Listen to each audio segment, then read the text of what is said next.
का हे पीक खाली का पडतं. झाडाचा एक नियम आहे का त्याला ज्यावेळेस सुरुवातीला वाढ होती त्याची, तो वाढ होत असताना त्याचं जे खोड आहे ना ते मजबूत होतं पहिलं. खोड मजबूत झाल्यावर नंतर काय होतं, गाभ्यामध्ये गर्भधारणा होते.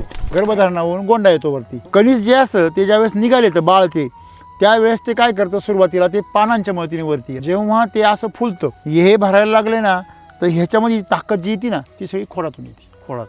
कोण येते? खोडातून. आता खोडात जर ताकद कमी असेल तर खोडातून पोकळ होत. निसर्गाने याला नियम काय दिला का पानं तुमचे जर पोसू नाही शकले तर मी तुला खोडातून पोसविल. मग खोडामध्ये स्टोअर असतो, रिझर्व.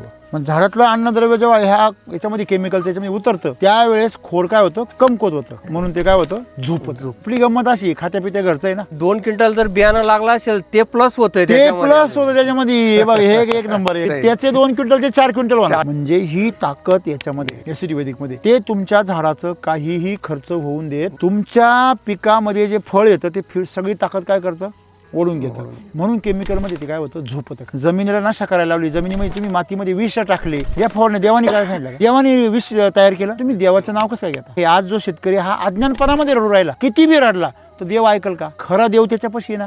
आई ही माती, ह्या मातीचं ते कारण ऐकलं तर त्यांनी तुम्हाला काय रडायची वेळ येईल का. एक लक्षात ठेवा, देवाला रडणारी माणसं आवडत नाही, लढणारी आवड. तुमच्याकडे हिंमत असेल तर ईश्वर सुद्धा तुमच्या मदतीला धावून येतो. तुम्ही स्वतःला जर मजबूत बनवलं, माती जर बलवान बनवली तर पीक तुमचं काय होणार आहे, पहिलं. तुम्ही माती काय केली, डायरेक्ट तिचं शक्तीहीन करून टाकली, कमकुवत करून टाकली. मग तुमचं पीक काय राहणार आहे, रुताकच राहणार आहे. असं ते वारं आलं तरी करणार आहे. म्हणजे त्यांचं खरं दुश्मन कोण आहे, हा दुकानात जाऊन घेऊन येतो आणि टाकीतो आणि म्हणतो मग ज्वारी का बरं पडली. ज्वारी पडली नाही, तू पाडली. जो केमिकलचा खातो ना त्याच्या पुढे एकच प्रश्न आहे, तू किती दिवस खातो आम्ही पाहतो. त्याचा एंड काय आहे, शेवटी आजार आहे. केमिकलचं खाणारा, विषारी खाणारा नॅचरल मृत्यूनी मरत नाही, याची पूर्ण काय आहे, गॅरंटी.